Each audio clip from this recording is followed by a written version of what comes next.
You have your phone handy? Because I want you to call Washington right now.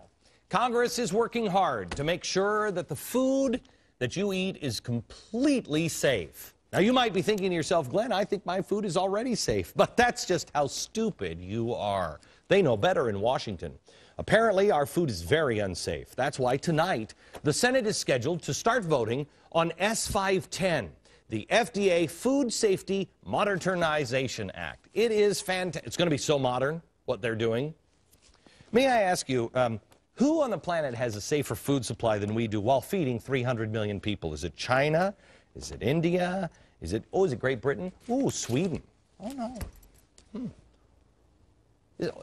Is there a big problem that I don't know of? I mean, I know that, we can always make things better here. There was a problem with spinach a couple of years ago, and then guacamole or avocados or something. I think that was quickly resolved, minimal to no interruption of our normal food supply.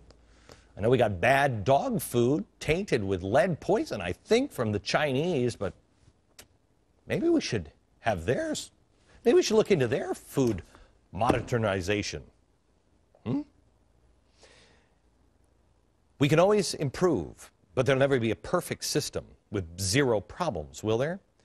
I want you to know this is a massive, massive expansion of federal regulation, increasing the power of the FDA, started by progressive Theodore Roosevelt, and a higher, more fun price at the food store. Oh, and it's going to mean higher taxes for you as well. Congressional Budget Office estimates between $1.4 billion and up between 2011 and 2015. Cost to the private sector, you at the grocery store. Now, they haven't calculated that yet, but it is expected to be hundreds of millions of dollars every year. If you think your food prices have already gone up, just wait. According to the Heritage Foundation, the act would, quote, authorize the FDA to dictate how farmers grow fruits, vegetables, including rules on governing soil, water, hygiene, packaging, temperatures, even what animals may roam in the fields and when they can roam. It would also increase inspections of food facilities and tax them to do so.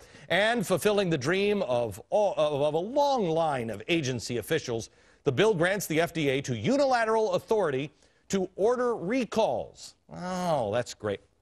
Is there more paperwork for the farmers too? Oh, and by the way, guess what agriculture company will benefit if this thing passes? The Monsanto company. Of course. They're in favor of this bill. They really like this bill. Do you know where the FDA's deputy commissioner for foods used to work? It's a wild coincidence, the Monsanto company. And guess who the second largest holder was, last quarter of the shares of the Monsanto Corporation? George Soros. It's a small world, isn't it?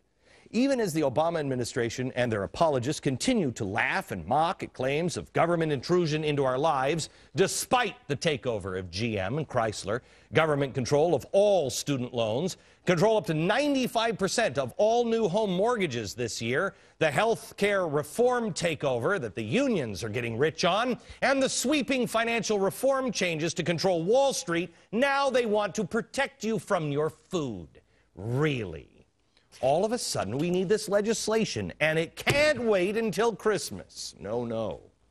Why? Monsanto, George Soros, political favors, control and power. They control your food. They control you. You call your senator tonight. You call the Capitol switchboard. 202-224-3121. Call them. And by the way, Obama, sorry about the lip.